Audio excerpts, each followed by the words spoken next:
Listo, entonces vamos a comenzar con la primera parte de esta clase que corresponde a lo que es hidrostática 1. Entonces, primero tenemos que ver qué es la hidrostática, ¿no? La hidrostática, como su nombre lo dice, hidros, que hace referencia a agua, o específicamente a lo que son los fluidos, y estática sin movimiento, ¿no? Entonces, hidrostática va a estudiar los fluidos en reposo y las fuerzas que los afecten, ¿no? Entonces, primero tenemos que ver qué es un fluido. Un fluido corresponde a lo que es la materia que, valga la redundancia, puede fluir, es decir, que puede trasladar su masa desde un lugar donde hay mayor presión a menor presión. Eso es lo que se va a definir como fluido. Además, los fluidos también van a tener la capacidad de poder cambiar su forma. Y vamos a tener tres tipos de fluidos principalmente: líquidos, gases y plasmas. Entonces, tanto los líquidos, gases y plasmas van a tener unas partículas que van a tener unas fuerzas denominadas fuerzas de cohesión. En el caso de los gases, estos no van a carecer de estas fuerzas, es decir, que no van a tener fuerzas de cohesión, mientras que los líquidos van a tenerlas, pero de una forma muy débil. Es por ello que los líquidos pueden cambiar o cambian con facilidad lo que es su forma, ¿no?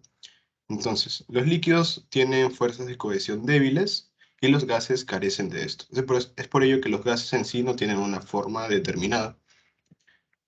Luego vamos a ver otro punto importante o otra definición, lo que corresponde a los fluidos plásticos.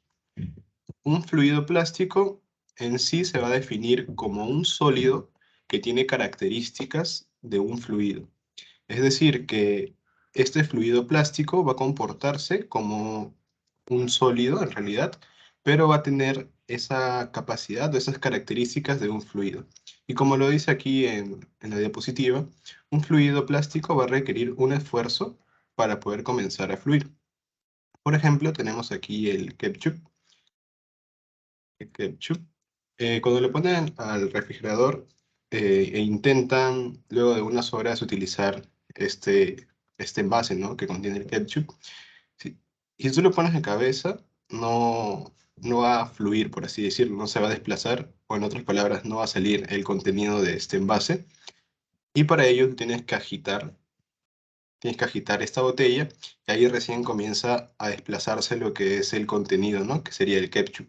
Entonces, tú has aplicado una fuerza sobre este envase o un esfuerzo para que este fluido comience a fluir, valga la redundancia, ¿no?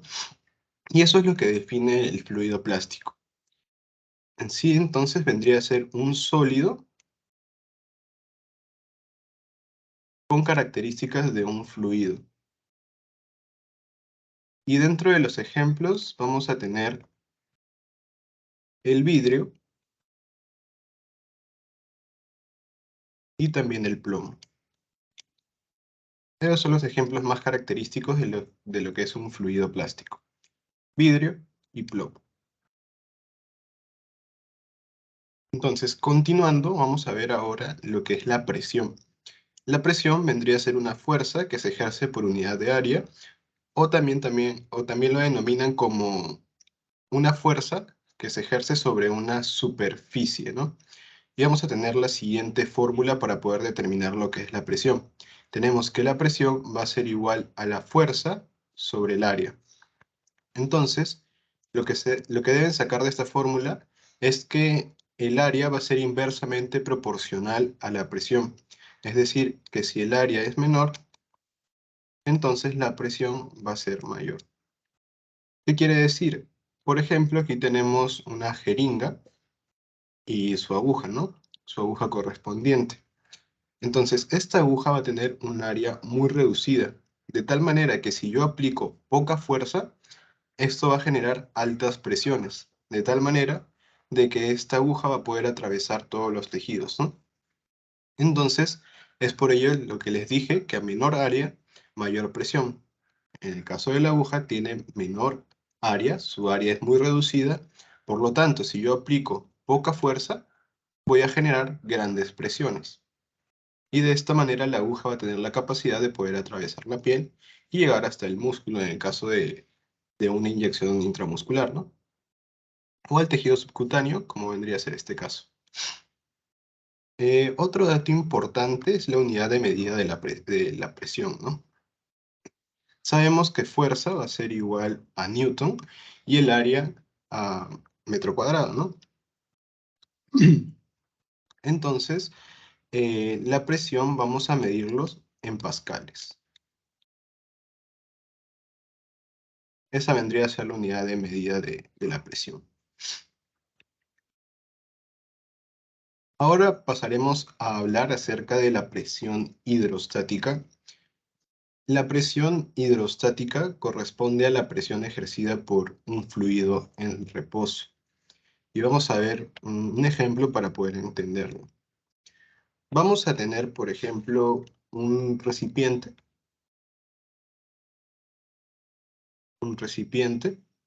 y este recipiente va a estar lleno de agua.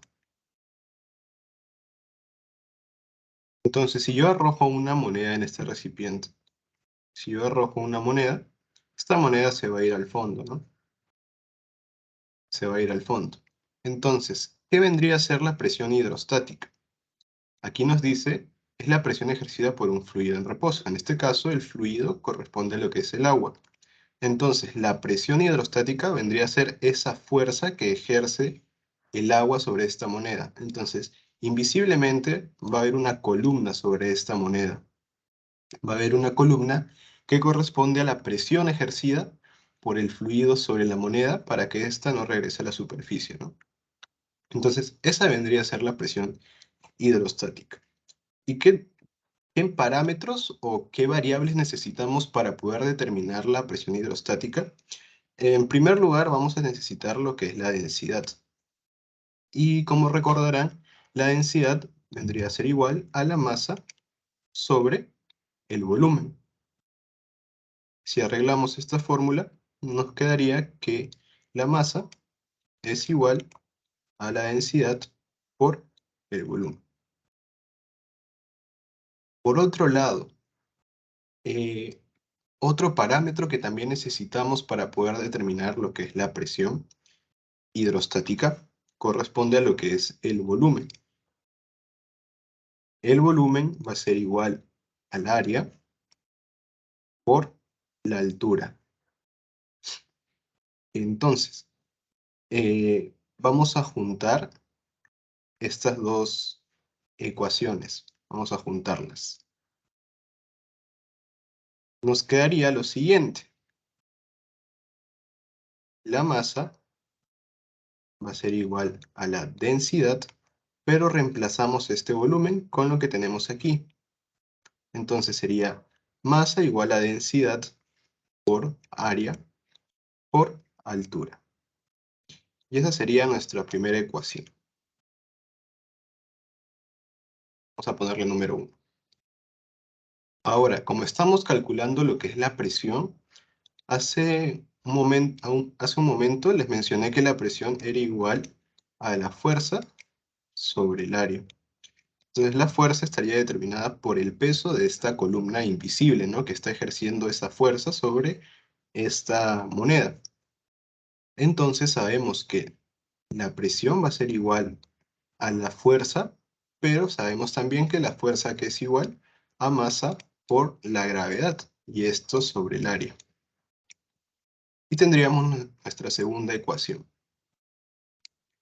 Ahora, si juntamos la primera con la segunda ecuación, nos quedaría lo siguiente.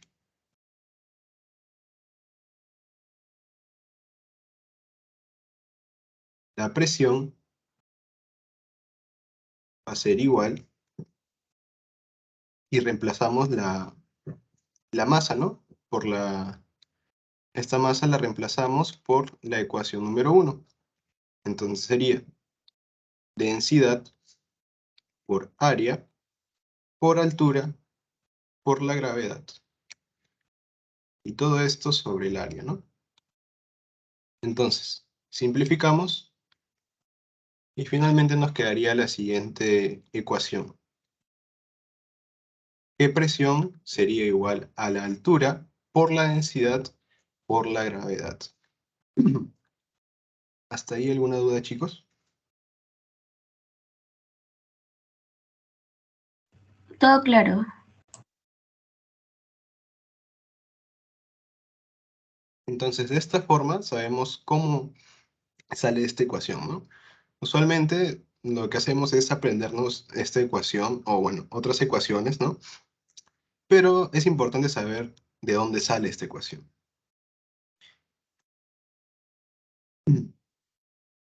Luego pasamos a hablar acerca de lo que es la ley de Pascal. La ley de Pascal nos habla que en ausencia de gravedad y sin considerar el peso del fluido, la presión del fluido en reposo es la misma en todas partes. Es decir, yo voy a tener este fluido y si yo ejerzo presión sobre este fluido, o una fuerza, mejor dicho, sobre este fluido, esta fuerza se va a distribuir en todos los segmentos, todas las partes de este fluido, ¿no? Entonces sería A más la fuerza que se está ejerciendo, B más la fuerza y C más la fuerza. Entonces, esa es más que todo la ley de Pascal, que la fuerza que yo ejerza sobre un fluido, sin considerar claramente la gravedad y el peso, entonces esta fuerza se va a distribuir por todas las partes del fluido. Ahora sí vamos a hablar, vamos a hacer un poco más de hincapié en el principio de Arquímedes. El principio de Arquímedes nos dice que todo cuerpo total o parcialmente sumergido en un fluido experimenta una fuerza de empuje hacia arriba equivalente al peso del volumen del líquido desalojado. Entonces, ahora vamos a explicar toda esta definición que nos menciona la diapositiva. Pero para ello vamos a hablar sobre la historia de este principio, o bueno, la supuesta historia, ya que no se sabe con certeza si fue verdad o no, de cómo Arquímedes llegó a esta definición, ¿no? O a este principio. Entonces, para ello tenemos que hablar acerca del rey Hierón, que fue rey de Siracusa, y un día este rey mandó a realizarse o a confeccionarse una corona de oro. Entonces, él le dio la materia prima, que vendría a ser el oro, a un joyero y le encomendó la tarea de realizar o crear o confeccionar esta corona de oro, ¿no?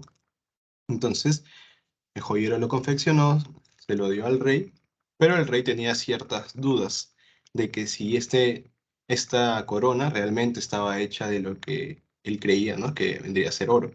Entonces, para ello le dijo a Arquímedes que descubra si esta corona verdaderamente era de oro o de otro material, pero con la condición de que no podía dañar la corona. Entonces Arquímedes estuvo varios días pensando.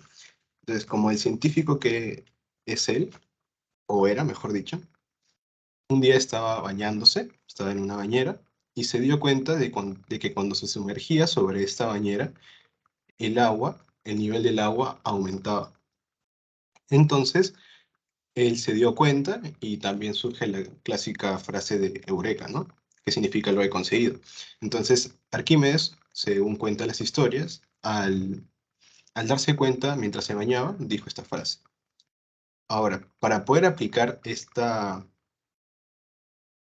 solución que él había encontrado, agarró un objeto de oro que tenía el mismo peso de la corona y agarró un objeto de plata que también tenía el mismo peso.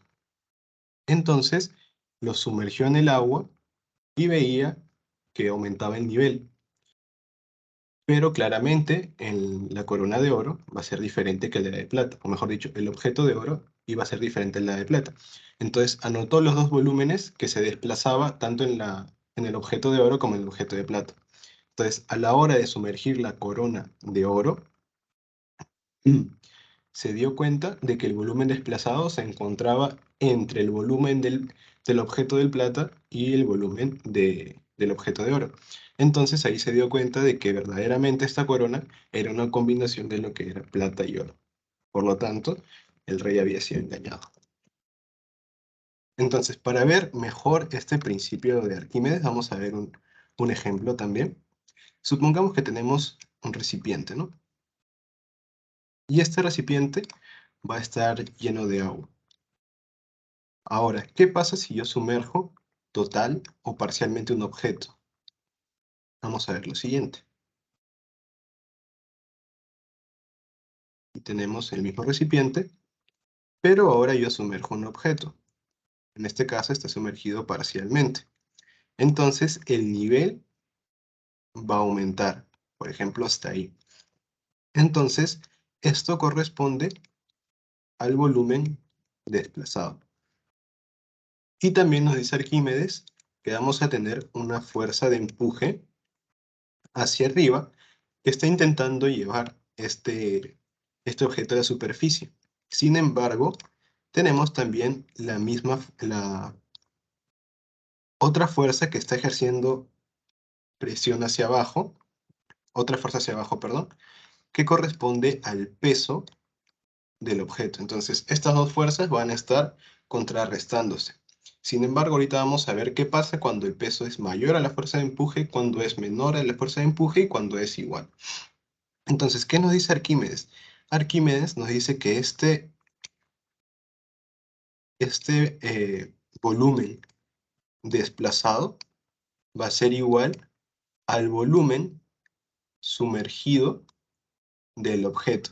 Es decir, esta parte de aquí, que es el volumen del objeto sumergido, va a ser igual al volumen desplazado. Y esto es más que todo lo que nos dice Arquímedes. Ahora, la fuerza de empuje, como les dije, bueno, vamos a adelantarnos que cuando el objeto, el peso es mayor a la fuerza de empuje, entonces el objeto se hunde, se va hacia el fondo. Ahora, cuando el peso del objeto es igual a la fuerza de empuje, entonces el objeto se queda flotando dentro del, del fluido. Entonces se queda sumergido dentro del fluido. Ahora, ¿qué pasa cuando el peso es menor a la fuerza de empuje? Entonces flota y se queda como entre la superficie y dentro y parcialmente sumergido, ¿no? Entonces flota. En adición a esto, tenemos que saber que la fuerza de empuje vamos a poder calcularla también. Y la fuerza de empuje va a ser igual a la densidad del fluido por el volumen desplazado por la gravedad. Y de esta manera vamos a poder calcular lo que es la fuerza de empuje. Para poder entenderlo mejor, bueno, antes de pasar, ¿hasta ahí todo claro, chicos? ¿No tienen alguna duda?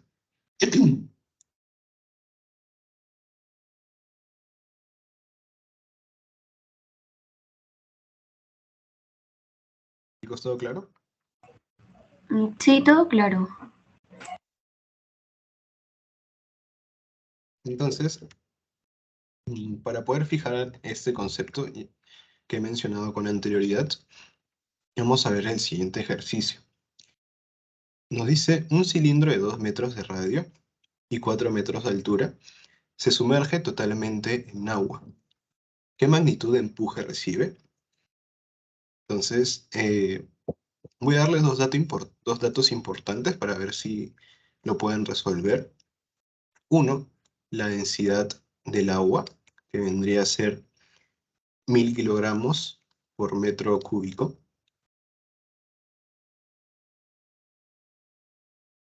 Y el volumen de un cilindro, ¿no? Que seguramente recordarán es pi por radio al cuadrado por la altura.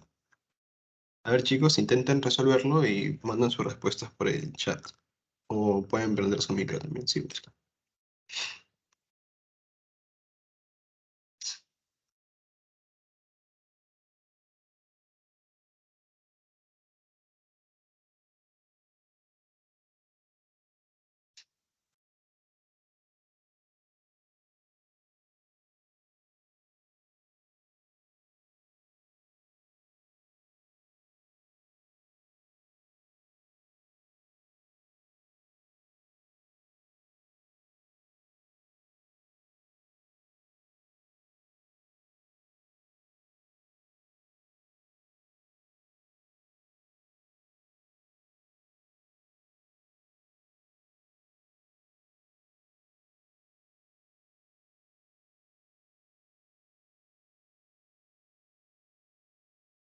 A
ver, chicos, 3 minutos más y bueno, si no ponen nada, ya comienzo a explicar, ¿no? Más o menos el ejercicio.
Bueno, chicos, entonces vamos a pasar a resolverlo.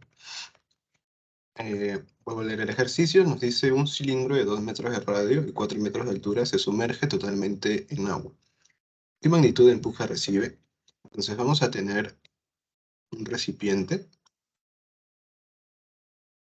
y ese recipiente va a estar lleno de agua, ¿no? Como nos dice el enunciado. Luego también nos dicen que vamos a tener un cilindro.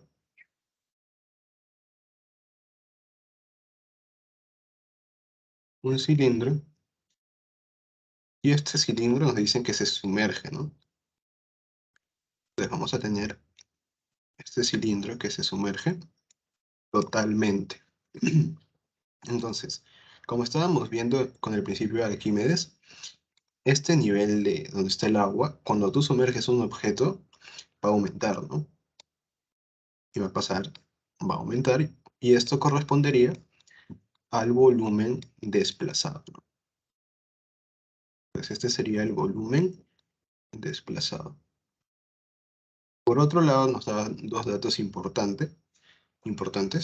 En primer lugar, el radio vendría a ser 2 metros y la altura vendría a ser 4 metros. Y como les estaba mencionando, para calcular el volumen del cilindro, tenemos que usar esta fórmula, ¿no? Entonces, el volumen del cilindro va a ser igual a pi por el radio, que vendría a ser 2 metros, al cuadrado, por 4 metros, que vendría a ser la altura. Entonces, el volumen va a ser igual a pi por 4 metros al cuadrado por 4 metros. Entonces, resolvemos todo esto y nos quedaría que el volumen es igual a 50.265 metros cúbicos. Pero ahí queda nuestra respuesta, no. Este es el volumen del cilindro, ¿no? Y yo les dije que por el principio de Arquímedes, el volumen del objeto que se sumergía era igual al volumen desplazado. Por lo tanto, el volumen desplazado también va a ser igual a 50.265 metros cúbicos. Entonces, ahora aplicamos la fórmula que vimos hace un momento, ¿no? La fórmula para calcular lo que es la fuerza de empuje o el empuje, ¿no? Entonces, la fuerza de empuje va a ser igual a la densidad del fluido por el volumen desplazado por la gravedad. Entonces tenemos la densidad del fluido, ¿sí? Porque nos mencionan que es de agua. Y la densidad del agua es 1000 kilogramos por metros cúbicos. ¿Tenemos el volumen desplazado? Sí, porque acabamos de calcular el volumen del cilindro, que es igual al volumen desplazado al sumergirse el cilindro, ¿no? Y tenemos la gravedad, sí, que vendría a ser 9.8, ¿no? Entonces vamos a calcular la fuerza de empuje. Entonces la fuerza de empuje va a ser igual a la densidad, que vendría a ser 1000 kilogramos por metro cúbico, por el volumen desplazado, que es 50.265 metros cúbicos, por la aceleración de la gravedad, que vendría a ser 9.8 metros por segundo al cuadrado, ¿no? Entonces, simplificamos, se va, y nos quedaría 492.597 kilogramos por metro por segundo al cuadrado, vendría a ser Newton, ¿no? Entonces, la fuerza de empuje sería esta. ¿Todo claro, chicos? Sí, está claro. Disculpa, ¿por qué 98? 9.8 es. Eso es un... Perdón. La gravedad usualmente ¿cómo se llama? Lo ponen como 10, pero a veces también lo pueden utilizar como 9.8, ¿no? Una Gracias. pregunta. ¿De dónde sale el 50.265? El 50.265. Bueno, coma. Entonces, inicialmente nos dicen que tenemos un cilindro, ¿no? Que tiene 2 metros de radio y 4 metros de altura. Entonces, el volumen de un cilindro se calcula multiplicando pi por radio al cuadrado por la altura. Entonces, nos dan el radio y nos dan la altura. Y pi es un valor que ya conocemos, ¿no? 3.1416. Entonces, reemplazamos y nos quedaría que el volumen del cilindro sería pi por el radio al cuadrado, 2 metros al cuadrado, por 4 metros, que es la altura. Y si resolvemos todo eso, nos queda 50.265 metros cúbicos. Este es el volumen del cilindro. Pero yo les dije que por el principio de Arquímedes, el objeto que yo sumergía, el volumen del objeto que yo sumergía, era igual al volumen desplazado. Por lo tanto, el volumen de este cilindro va a ser igual al volumen desplazado. Por ello es que aquí se puede reemplazar, ¿no? Y de ahí sale la forma, y de ahí sale ese valor. Y 1000 kilogramos por metro cúbico vendría a ser la densidad del agua.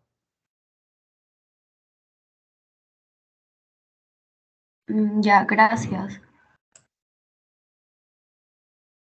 Listo, chicos, ¿todo claro? Igual no se preocupen, porque esto, como les dije, no vienen ejercicios en el examen, así que solo es más que todo para que puedan fijar más el conocimiento. Bueno, Sí, todo claro. entonces continuamos. Justamente estábamos hablando de la fuerza de empuje y ahora vamos a ver su relación con la densidad. Cuanto más denso es un fluido, habrá mayor presión en él y ejercerá una mayor fuerza de empuje, ¿no? Es decir, que si aumenta mi densidad, entonces también aumenta mi fuerza de empuje. Eso es más que todo lo que tienen que saber acerca de la fuerza de empuje y densidad, que vendrían a ser directamente proporcionales, ¿no? Por ejemplo, tenemos lo que es el agua de mar, que tiene una densidad de 1025 kilogramos por metro cúbico, y el agua de piscina, que tiene una densidad de 1000 kilogramos por metro cúbico. Entonces, teniendo en cuenta esto, ¿en cuál creen que nosotros flotemos con más facilidad? En el mar. Claro, sería en el mar porque vemos que tenemos una densidad mayor. Por lo tanto, mi fuerza de empuje también va a ser mayor. Entonces, como la fuerza de empuje es mayor, esta fuerza nos va a empujar, como su mismo nombre los dice, hacia la superficie. Por eso es mucho más fácil flotar en el agua de mar que en el agua de piscina.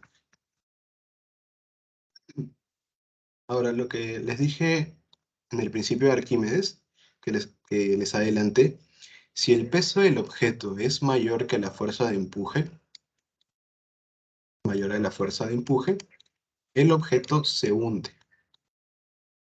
Por lo tanto, el volumen desplazado es igual al volumen del objeto, que ya lo vimos, y la densidad del objeto es mayor a la densidad del líquido. Entonces, la densidad del objeto es mayor a la densidad del fluido, ¿no? Ahora, por otro lado, ¿qué pasa si el objeto es menor a la fuerza de empuje?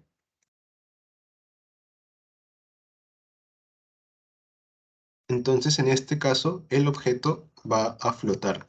El volumen desplazado es igual al volumen del objeto, ¿no? Eso ya lo vimos en el principio de Arquímedes.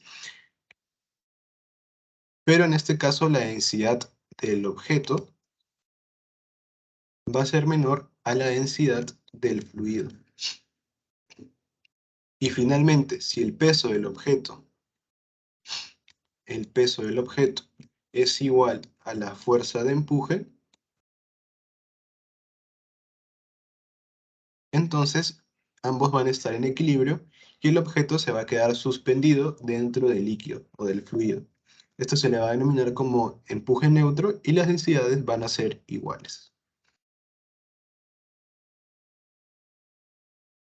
Ahora vamos a hablar acerca de la viscosidad, que básicamente la viscosidad se define como esa resistencia a fluir que tienen los fluidos, valga la redundancia, y esto se da porque la viscosidad tiene esta característica donde los fluidos van a tener una mayor fuerza cohesiva, es decir, sus partículas van a estar más unidas y esto va a impedir que puedan desplazarse con facilidad. Es por ello que los fluidos viscosos van a tener un flujo lento, ¿no? Y es más difícil que puedan cambiar su forma. Luego vamos a tener que estas partículas van a tener mucha dificultad para separarse unas de otras y por eso mismo que les mencioné, va a tener más dificultad para desplazarse y cambiar su forma. Ahora, dos datos importantes es que el fluido con más alta viscosidad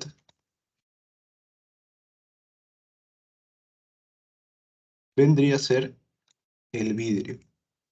Ya vimos que era un fluido plástico, ¿no? Entonces, el vidrio vendría a ser el fluido con mayor viscosidad. Por otro lado, el fluido con menor viscosidad corresponde al helio líquido, ¿no?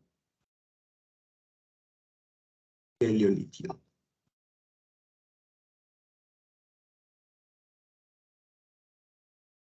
Entonces, no se olviden, el fluido con mayor viscosidad, el vidrio, y el fluido con menor viscosidad, el helio líquido. Eso usualmente sí lo preguntan, así que sería bueno que lo recuerden, ¿no? Pero no se olviden que en el fluido plástico también teníamos lo que era el plomo. Sin embargo, el vidrio es el que tiene más alta viscosidad. Entonces, si les ponen en el examen, es un fluido que, bueno, se considera un sólido con características de fluido. Entonces, sería tanto el plomo como el vidrio. Pero si les ponen el fluido con mayor viscosidad, entonces la única respuesta sería vidrio. Y bueno, esto ya lo vimos en la clase de gases, que vendría a ser lo que es la tensión superficial. La tensión superficial vendría a ser esas moléculas de agua que se van a encontrar en la superficie, en este caso la superficie del alveolo, y estas moléculas van a estar muy unidas entre sí. Por lo tanto, las moléculas de agua van a intentar contraerse intentando expulsar el aire de los alveolos. Es por ello que se dice que los alveolos tienden a colapsarse. ¿Y recuerdan cuál era esa sustancia que me reducía la tensión superficial? El surfactante pulmonar, ¿no? Claro, surfactante pulmonar que tenía un fosfolípido muy importante, ¿no? Que era el dipalmitoil, dipalmitoil, mitoil, fosfatidilcolina, ya saben, ¿no? Lo que sigue. Dipalmitoil, fosfatidilcolina, que era producida ¿por quién? Por los neumocitos tipo 2. Entonces, no se olviden, la tensión superficial es esas moléculas de agua que van a estar unidas a la superficie y estas van a formar como una capa que va a intentar contraerse, ¿no? Y expulsar el aire de los alveolos. En este caso hay insectos que pueden posarse sobre el agua porque no llegan a romper esta tensión superficial que está produciendo este fluido. Es por ello que pueden pararse o, sí, bueno, podemos llamarlo así, ¿no? Pararse sobre el agua, básicamente, ¿no? Porque no llegan a romper esa tensión superficial.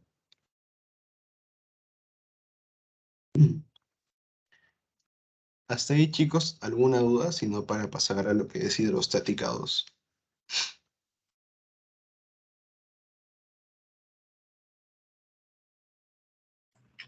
¿Podrías repetir lo de la anterior diapositiva, por favor? La tensión superficial.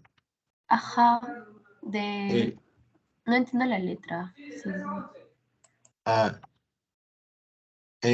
Como les mencioné, la tensión superficial corresponde a esas moléculas de agua que se van a encontrar en la superficie, en este caso el alveolo, y estas moléculas tienen la capacidad de contraerse para poder expulsar el aire de los alveolos. Entonces, por ello que el alveolo tiende al colapso. Ahora, lo que escribí fue que lo que impide que mi alveolo se colapse es el surfactante pulmonar, porque el surfactante pulmonar me reduce la tensión superficial y de esta manera evita que mi alveolo se colapse.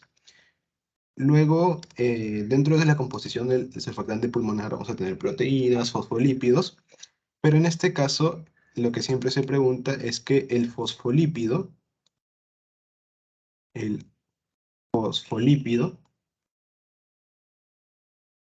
más importante que compone el surfactante pulmonar es el dipalmitoil fosfatidilcolina, ¿no? Y bueno, no lo llegué a escribir completo, pero ya lo pueden revisar, si no, en la clase de gases que lo escribí ahí. Y eso es más que todo lo que había escrito. Ya, gracias. Listo, chicos, ¿otra duda? Si no, para pasar a hidrostática 2.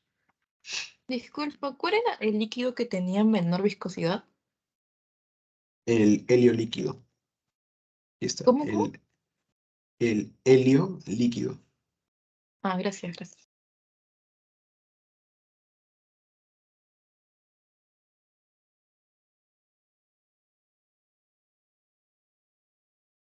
¿Otra duda, chicos?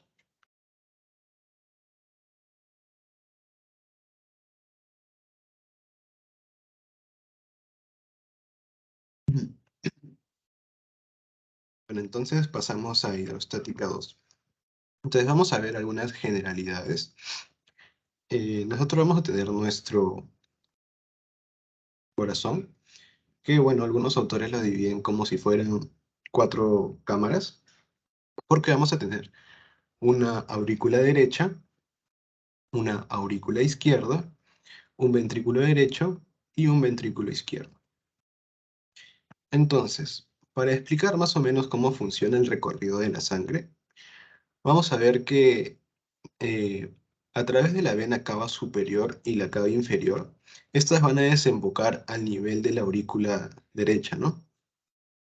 Y van a traer toda esa sangre que han recogido de los tejidos, van a desembocar en la aurícula derecha. Ahora, la aurícula derecha va a comenzar a llenarse de sangre, sangre venosa, y va a aumentar su presión. Entonces va a llegar un punto donde en la aurícula derecha va a haber mayor presión que en el ventrículo derecho. Por lo tanto, yo les mencioné que para que se desplace un fluido, tiene que ir de un lugar donde hay mayor presión a menor presión. Entonces, como en la aurícula derecha ha comenzado a llenarse de sangre, ha ganado mayor presión, por lo tanto, la sangre va a desplazarse de la aurícula derecha al ventrículo derecho. Y esto a través de una válvula denominada válvula tricúspide. Entonces, se abre mi válvula y comienza a llenarse el ventrículo derecho. Entonces se va llenando mi ventrículo derecho y llega a un punto donde supera la presión de la aurícula derecha. Entonces debería regresar la sangre porque hay mayor presión en el ventrículo derecho. Entonces la sangre debería regresar a la aurícula derecha.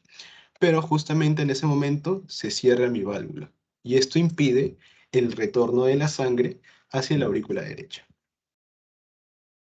Igual ocurre con la arteria pulmonar y el ventrículo derecho. El ventrículo derecho comienza a llenarse de sangre que ha venido de la aurícula derecha y gana mayor presión, superando a la presión de la arteria pulmonar. Entonces, como ha aumentado la presión del ventrículo derecho, la sangre venosa comienza a desplazarse hacia la arteria pulmonar. Entonces, entonces la sangre pasa de aquí, del ventrículo derecho, a la arteria pulmonar. Y para ello se abre otra válvula que vendría a ser la válvula pulmonar, o válvula del tronco pulmonar también lo llamo. Entonces comienza a llenarse esta arteria pulmonar, comienza a ganar mayor presión, y va a llegar a un punto en que la presión de la arteria pulmonar va a ser mayor que la del ventrículo derecho. Igual, para que no regrese la sangre hacia el ventrículo derecho, se cierran estas válvulas. Entonces, sale la arteria pulmonar, va hacia los pulmones, se oxigena por el proceso de hematosis que ya hemos visto en gases, y va a regresar las venas, a través de las venas pulmonares va a regresar esta sangre oxigenada, pero ahora desemboca en la aurícula izquierda. Entonces las venas pulmonares desembocan en la aurícula izquierda y esta aurícula izquierda comienza a llenarse de sangre. Y ocurre lo mismo que en la aurícula derecha, ¿no? Comienza a ganar mayor presión, la sangre va desde la aurícula hacia el ventrículo, pero ahora a través de otra válvula, la válvula mitral, o también la llaman como válvula bicúspide. Entonces se llena, el ventrículo gana presión, para que no regrese la sangre, se cierra la válvula. Luego, el ventrículo izquierdo gana mayor presión que la aorta y pasa la sangre, ¿no? Pasa la sangre hacia la aorta. Igual, la aorta comienza a ganar mayor presión y para que no retorne la sangre, se cierra esta válvula, que sería la válvula aórtica, ¿no? Entonces, resumiendo todo esto, vamos a ver que vamos a tener dos tipos de válvula, básicamente. Una válvula denominadas, o bueno, unas válvulas denominadas aurículo-ventriculares, porque se encuentran entre las aurículas y los ventrículos. Y aquí vamos a tener dos. Las válvulas, la válvula tricúspide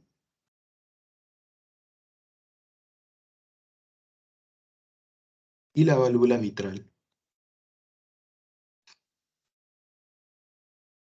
Y en segundo lugar, vamos a tener unas válvulas denominadas semilunares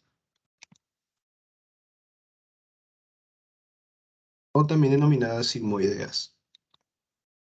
Y aquí vamos a tener a la válvula aórtica y a la válvula pulmonar.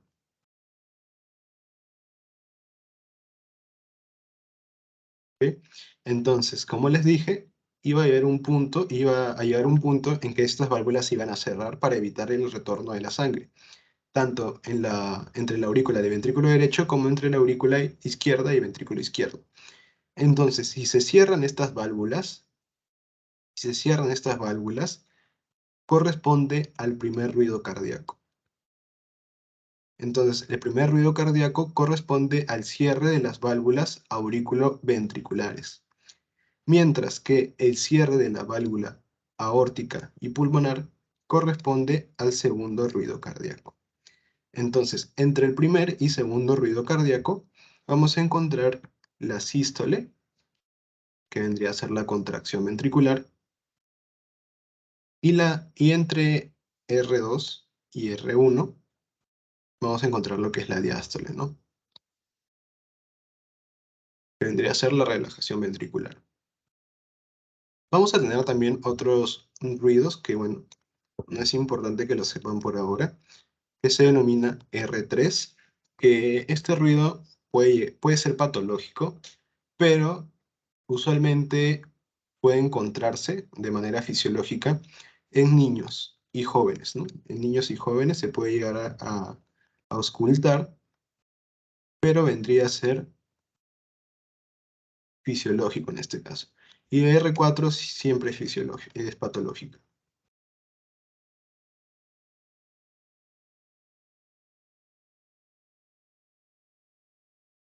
Y eso es más que todo las generalidades para poder comprender lo que sigue.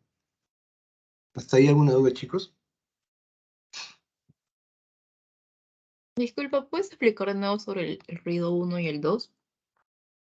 El ruido 1 corresponde a lo que es el cierre de la válvula tricúspide y la válvula mitral.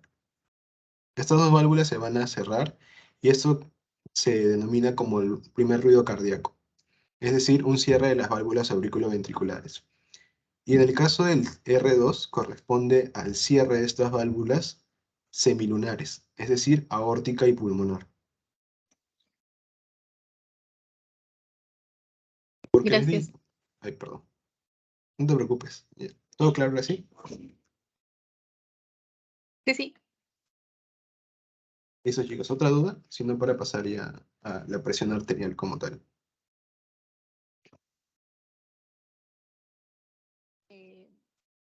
Lo de cómo pasaba del ventrículo izquierdo al derecho anterior, Del ventrículo izquierdo, ¿a dónde? a la aurícula izquierda. No entendí muy bien esa parte. ¿Voy a repetir? Sí, no hay problema. Entonces, la sangre va a llegar de las venas, la sangre venosa va a llegar a través de la vena cava superior y la cava inferior a la aurícula derecha. Por otro lado, simultáneamente va a llegar a la aurícula izquierda la sangre oxigenada, pero a través de las venas pulmonares. Entonces, esto va a ocurrir simultáneamente, ¿ah? En ambas aurículas. No es que primero ocurre en la derecha y luego en la izquierda, sino que ocurre simultáneamente. Entonces, esta aurícula derecha, como está ganando mayor volumen, porque está llegando la sangre hacia esta aurícula, igual en la aurícula izquierda, como ambas están ganando mayor volumen, va a aumentar su presión. Entonces, al aumentar la presión, mencionamos igual que con la presión alveolar, que el fluido se va a dirigir de un compartimiento o un lugar donde hay mayor presión a menor presión. Entonces la sangre se va a desplazar de la aurícula derecha al ventrículo derecho. Y simultáneamente la sangre que está en la aurícula izquierda se va a desplazar de la aurícula izquierda al ventrículo izquierdo. Y para ello se van a abrir estas válvulas, tanto la válvula tricúspide como la válvula mitral. Luego, este ventrículo derecho, como está recibiendo la sangre que llega de la aurícula derecha, e igual el ventrículo izquierdo está recibiendo la sangre que llega de la aurícula izquierda, va a aumentar también su volumen y van a ganar mayor presión. Entonces, como ahora este tiene mayor presión y este tiene menor presión, yo les dije que el fluido se desplaza de un compartimiento donde hay mayor presión a menor presión. Entonces, técnicamente, la sangre debería retornar a la aurícula derecha. Pero para que no ocurra esto, se cierra la válvula tricúspide y se cierra la válvula mitral. Entonces, al cerrarse, dan el primer ruido cardíaco, que vendría a ser R1. Entonces, como este ventrículo derecho ha ganado presión porque ha aumentado su volumen, igual el ventrículo izquierdo, entonces la sangre ahora va a pasar hacia la arteria pulmonar, en el caso del lado derecho, y en el caso del lado izquierdo, la sangre va a pasar a la aorta, ¿no? Entonces pasa la sangre y ahora llega un punto en que estas arterias van a ganar mayor presión y acá va a haber menor presión. Entonces, para que no regrese la sangre, se cierran estas válvulas, tanto la válvula aórtica como la válvula pulmonar, y esto me da R2. Ahora sí, más claro, Mucho más claro, Bruno, gracias. no se preocupen. ¿Otra duda, chicos, o pasamos a ver la presión arterial? Todo claro. Listo. Entonces, básicamente la presión arterial se va a definir igual que la presión. Mencionamos que la presión era la fuerza que se ejercía sobre una superficie. Por lo tanto, la presión arterial es la fuerza que ejerce la sangre contra la superficie o las paredes de las arterias.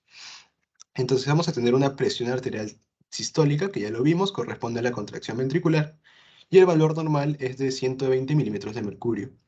Por otro lado, tenemos la presión arterial diastólica, que corresponde al llenado ventricular o relajación ventricular, y el valor normal es de 80 milímetros de mercurio. ¿Ok? Entonces, la presión arterial, ¿en qué brazo se mide? Eso ya deben saberlo, ¿no? Por ppm. En el izquierdo. Claro, en el izquierdo. ¿Y saben por qué se mide en el izquierdo? Porque está más cerca del corazón. Esa es una de lo que siempre dicen, que usualmente se mide ahí porque el corazón está ligeramente orientado hacia el lado izquierdo, ¿no? Y bueno, hasta cierto punto es válido, pero en realidad se mide en el lado izquierdo o se toma la presión en el lado izquierdo. ¿Por qué? Vamos a ver este arco aórtico, ¿no? Este es mi arco aórtico y este arco aórtico va a tener ciertas ramas. Hacia el lado derecho vamos a tener al tronco innominado o tronco brachiocefálico, y de este tronco va a salir la arteria subclavia derecha y la arteria carótida derecha. Mientras que del lado izquierdo va a salir del arco aórtico directamente la arteria carótida izquierda y la arteria subclavia izquierda. Entonces la arteria subclavia izquierda, cuando llegue más o menos a la primera costilla, cuando está atravesando la primera costilla, se convierte en arteria axilar. Ya lo van a ver seguramente el próximo signo de anatomía. Y la arteria axilar, cuando llega al borde inferior del músculo pectoral mayor, se va a convertir en la arteria braquial o arteria humeral. Entonces, se toma en el lado izquierdo porque vemos que aquí la arteria subclavia izquierda sale directamente del callado aórtico, mientras que la arteria subclavia derecha primero sale del tronco innominado, es decir, no sale directamente. Entonces es por ello que se mide el lado izquierdo, porque se acerca más, ¿no?, a la presión que tiene la aorta como tal, ¿no?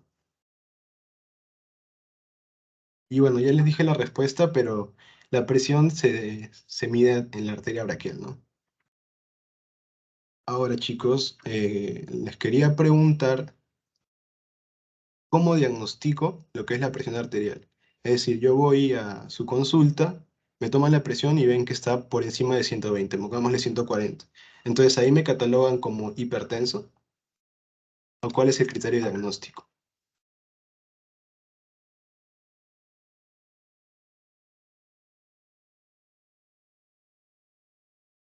Creo que son 3 pruebas. O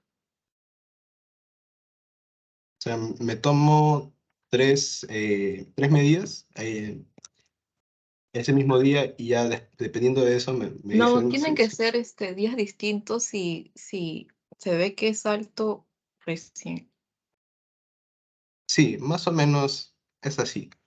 Si yo voy a mi consulta, obviamente si me sale un valor elevado a 120 puede ser por distintas causas, ¿no? En primer lugar, que seguramente ya lo habrán visto en PBM, tiene que ser un ambiente relajado, el paciente no debe haber hecho o debe estar en reposo 10 minutos antes de la toma, porque si ha corrido para llegar a la consulta, por ejemplo, obviamente le va a salir elevada la presión.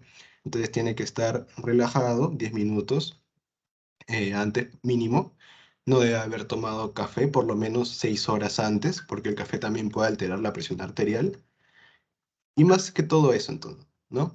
Entonces, para yo poder determinar si el paciente es hipertenso, debería mandarle un mapa, ¿no? Pero sabemos que el mapa, que vendría a ser una maquinita que me toma la presión las 24 horas, así esté dormido. Y eso va a ser muy importante, ¿no? Pero sabemos que el mapa usualmente es caro, es 400, 500 soles y no todas las personas tienen acceso a un mapa, ¿no? Entonces, eso sería lo ideal, un mapa.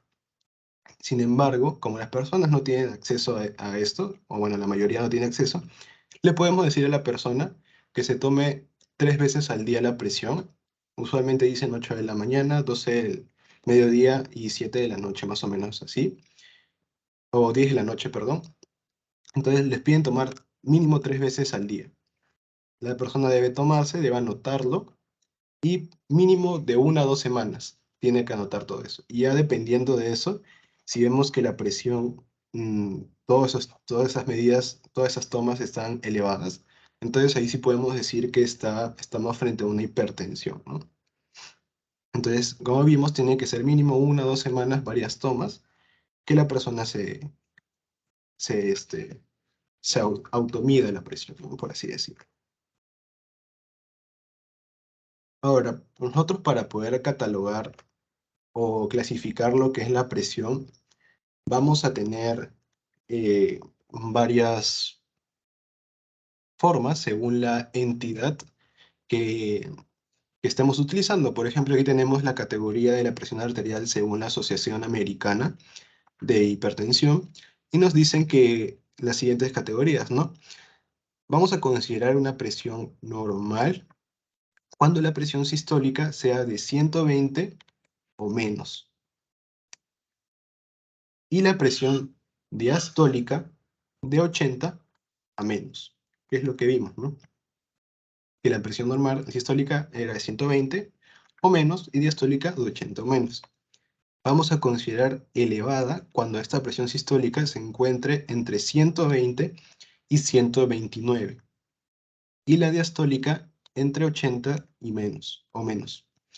Ya vamos a considerar hipertensión de estadio 1 cuando la presión sistólica se encuentre entre 130 y 139 o la presión diastólica se encuentre entre 80 y 89. Es decir, si acá yo tengo 120 o menos, pero acá tengo entre 80 y 89, entonces también sería hipertensión. No necesariamente solo debe elevarse la sistólica. Si solo se eleva la diastólica, también podríamos considerarlo como hipertensión de estadio 1 en este caso. Luego, tenemos que una hipertensión de estadio 2 se encuentra entre 140 o más, o la diastólica entre 90, de 90 a más. Y finalmente, la emergencia hipertensiva es de 180 o más y o la diastólica 120 o más. Esa es la clasificación según la Asociación Americana de Hipertensión. También tenemos lo que es la guía europea, que me define y clasifica los valores de la presión arterial. En este caso nos dice que la presión óptima es menor a 120 y menor a 80. Lo que vamos a considerar normal es entre 120 y 129 y la presión o la presión diastólica entre 80 y 84. Vamos a considerar normal alta cuando la presión sistólica esté entre 130 y 139 y o la presión diastólica esté entre 85 y 89. Y vamos a tener la hipertensión de grado 1, hipertensión de grado 2, hipertensión de grado 3 y la hipertensión sistólica aislada. Que esto ya lo pueden revisar con más detalle, ¿no? Luego de la clase o cuando tengan tiempo. Pero más que todo aquí les dejo estas dos categorías, la americana y la guía europea. Ahora sí vamos a hablar acerca de la presión arterial media y la presión de pulso. La presión arterial media corresponde a la presión promedio del tránsito de sangre por todo el sistema arterial. Es decir, es la verdadera presión con la que se irrigan los tejidos, por ello es que también se denomina como presión de perfusión tisular. Presión de perfusión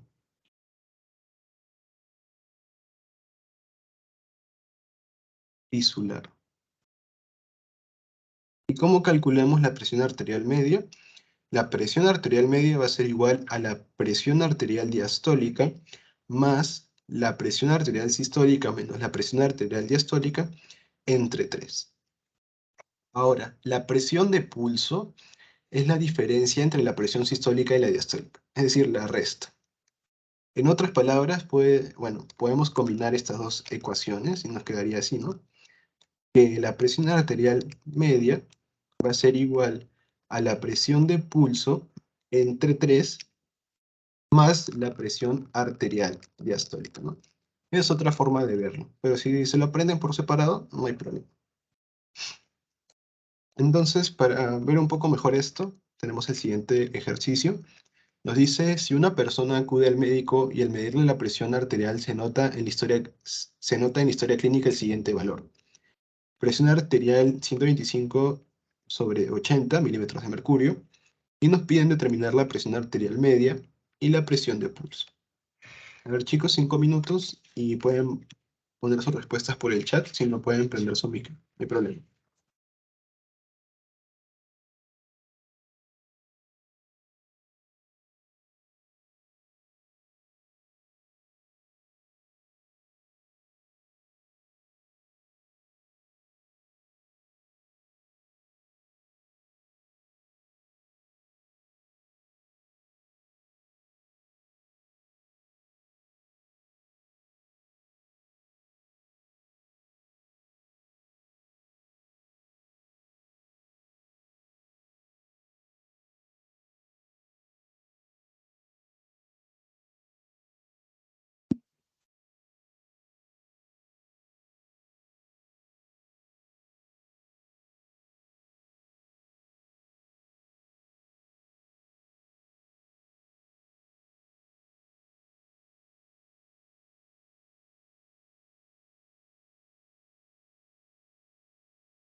Bien, chicos, creo que ya han respondido.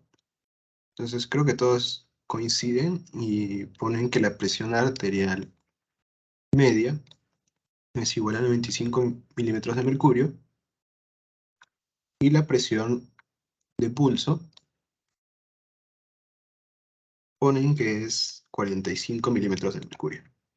Entonces, vamos a ver si es cierto, si es correcto lo que han puesto, ¿no? Entonces, primero tenemos que ver cuál es mi presión sistólica y cuál es mi presión diastólica. Mi presión sistólica siempre va a ser la que está delante y la diastólica la que le sigue.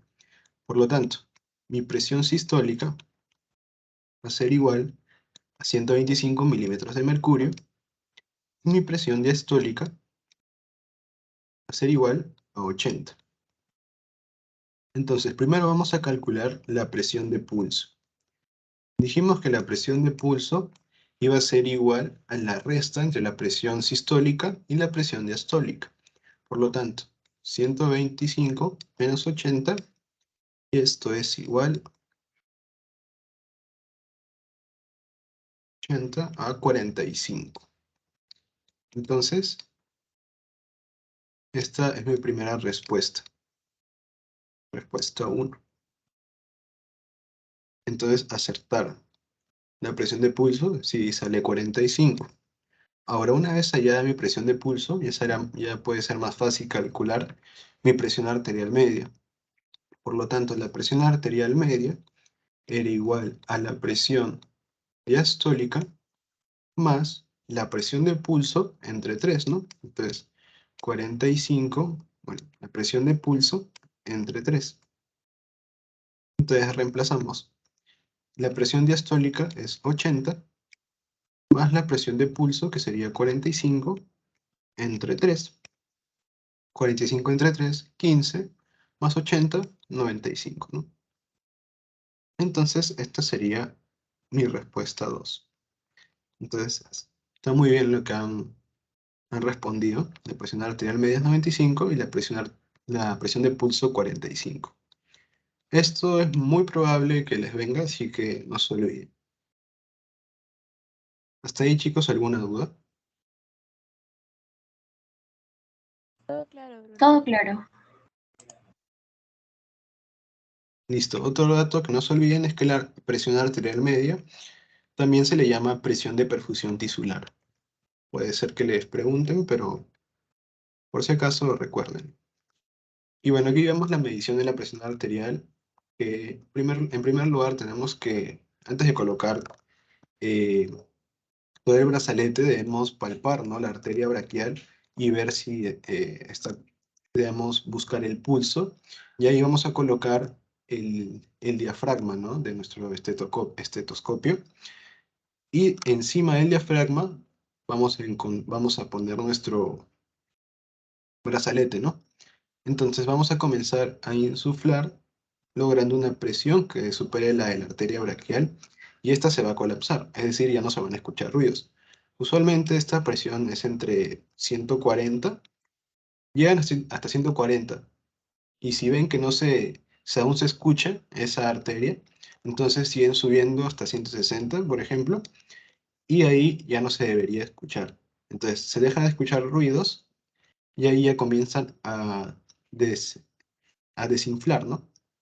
Se desinfla cuidadosamente el manguito y al igualarse las presiones del manguito y de la arteria inician los ruidos de Korokov. Entonces, el primer ruido que escuchen, el primer ruido de Korokov, esa es mi presión sistólica. El primer ruido.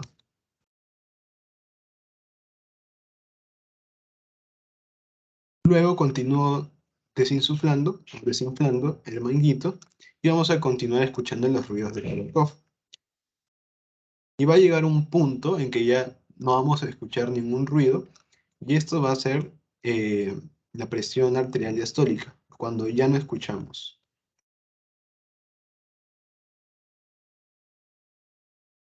Más que todo, esa es la forma de cómo tomar la presión arterial, ¿no? Igual como les comenté, deben tener en cuenta que la persona no haya consumido café mínimo 6 horas antes y no debe haber realizado ningún tipo de ejercicio en 10 minutos antes mínimo. Y otro dato importante es que también cuando van a tomar la presión, conversen con el paciente para generar un ambiente relajado, porque si vemos que el paciente también está tenso, también puede alterar los valores, ¿no?, a la hora de la medición. Entonces, más que todo, un ambiente relajado, tratar de tener una charla amena, no haber consumido café 6 horas antes y mínimo no haber hecho ejercicio 10 minutos antes. Esos 3 datos principalmente deben tener en cuenta, ¿no? Ahora vamos a pasar a hablar acerca de la presión venosa. La presión venosa o el sistema venoso se va a considerar como un sistema convergente, ya porque esto se debe porque lleva de regreso la sangre al corazón, ¿no? Mencionamos que toda la sangre venosa que se recogía de los tejidos, iba a desembocar en la aurícula derecha mediante la vena cava superior e inferior. Es por ello que se denomina convergente el sistema venoso, porque toda la sangre venosa llega a un mismo lugar, que vendría a ser la aurícula derecha. Es decir, converge. Por eso se denomina sistema convergente. La presión venosa también va a trabajar a bajas presiones y grandes capacidades o volúmenes. Es por ello que el volumen total de sangre, del volumen total de sangre, las venas corresponde al 75%, las arterias al 20% y los capilares al 5%.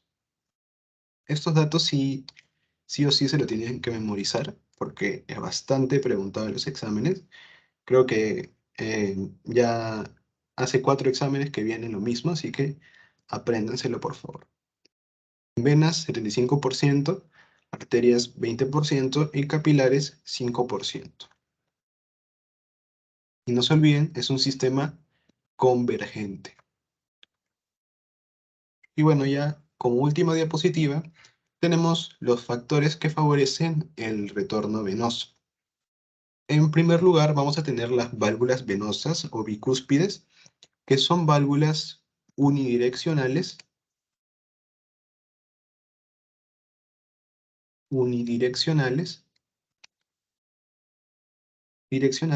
es decir, que solo va a permitir el flujo hacia el corazón. Y estas válvulas característicamente se van a encontrar más que todos en las extremidades, principalmente las extremidades inferiores, ¿no? Principalmente las inferiores.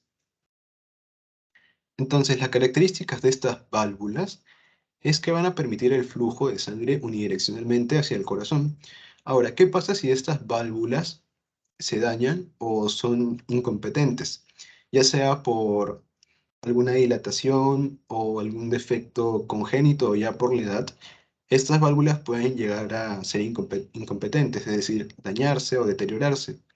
Y esto va a condicionar a la formación de varices. ¿Por qué? Porque como esta válvula es incompetente, no va a cerrar adecuadamente. Entonces, el flujo, el volumen de sangre o la sangre venosa va a quedarse estancada a nivel de las extremidades inferiores principalmente, ¿no? Entonces se acumula, se van a comenzar a dilatar estas venas y esto va a hacer que se vuelvan visibles y eso es lo que denominamos como varices. Otro dato característico de las válvulas venosas, bicúspides o también denominadas de Galeno, es que no se van a encontrar en las venas intratorácicas, cerebrales e intraabdominales. A este nivel no vamos a encontrar válvulas, solo en las extremidades, sobre todo en las inferiores. Entonces, ese es el primer factor que favorece el retorno venoso. El segundo factor es el masaje o bomba muscular. Esto ocurre, por ejemplo, cuando los músculos, por ejemplo, cuando estamos viajando o estamos sentados por mucho tiempo, los músculos van a estar relajados. Entonces, como los músculos van a estar relajados, las venas van a tener baja presiones y esto va a conllevar a que estas venas se llenen. Entonces, para mejorar el retorno de estas venas, para que ya no estén acumulando la sangre, vamos a tener lo que es el masaje a bomba muscular. Es decir, que si nosotros comenzamos a caminar, por ejemplo, vamos a comenzar a contraer los músculos de las extremidades y esto va a generar que la sangre se conduzca hacia el corazón. Es decir, va a mejorar el retorno venoso. Esto, por ejemplo, poniendo un ejemplo, supongamos que tenemos una botella de agua y esa está casi llena. Entonces, esto supongamos que es la vena que se ha estancado. Toda esa agua que está en la botella, supongamos que es la vena que la sangre se ha quedado estancada. Entonces, si yo aprieto esa botella, va a salir el agua disparada, ¿no? Entonces, eso va a simular lo que es el masaje bomba muscular. Si yo aprieto esta vena, va a mejorar el retorno venoso. En el caso de la botella de agua, si yo aprieto, va a salir el agua, ¿no? Y más o menos así es como funciona el masaje bomba muscular. Y ese es el segundo factor que favorece el retorno venoso. En tercer lugar, vamos a tener la presión negativa del tórax. Como vimos en gases 1, nosotros íbamos a tener nuestro pulmón, y esta iba a ser recubierta por dos capas o dos membranas serosas. En primer lugar, la que iba a ir pegada al pulmón iba a ser la pleura visceral.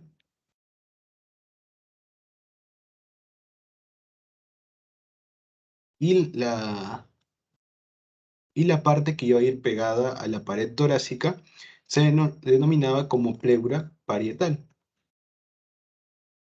Y entre ambas pleuras yo iba a encontrar un espacio denominado espacio pleural que iba a tener una presión negativa y era lo que permitía que mi pulmón se mantenga insuflado, por así decirlo.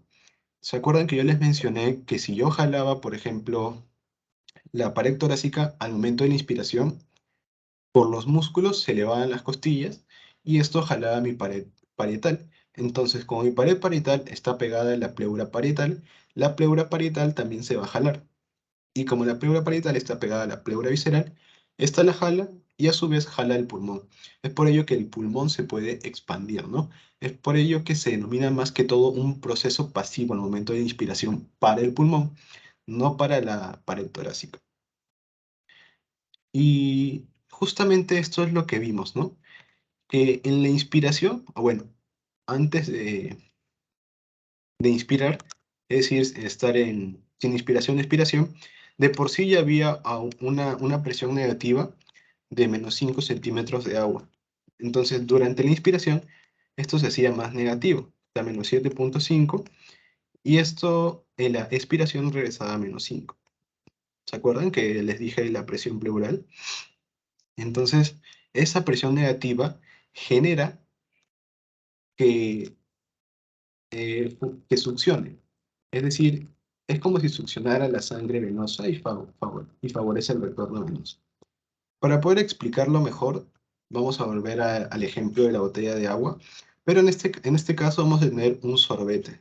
Entonces tú, para poder beber el agua, generas una succión negativa y por ello el agua comienza a desplazarse. Igual funciona con la presión negativa del tórax. Es como si tú estuvieras succionando la sangre y esta va a mejorar su retorno. Y más o menos ese vendría a ser la comparación, ¿no? O el ejemplo de cómo funciona tanto el masaje bomba muscular, la presión negativa del tórax y las válvulas venosas bicúspides o de Galeno, que son factores que favorecen el retorno venoso. Y así son las válvulas de Galeno, más que todo. Se abren y generan el flujo de sangre venosa unidireccionalmente, y para que no retorne la sangre venosa, se cierran, ¿no? Entonces, cuando estas válvulas son incompetentes, es decir, no se cierran adecuadamente, por ejemplo, se quedan ahí más o menos, entonces la sangre va a regresar. La sangre venosa retorna y estas venas se van a dilatar y van a hacerse más visibles, y esto es lo que conocemos como varices, ¿no? Y bueno, chicos, eso sería todo. No sé si tengan alguna duda.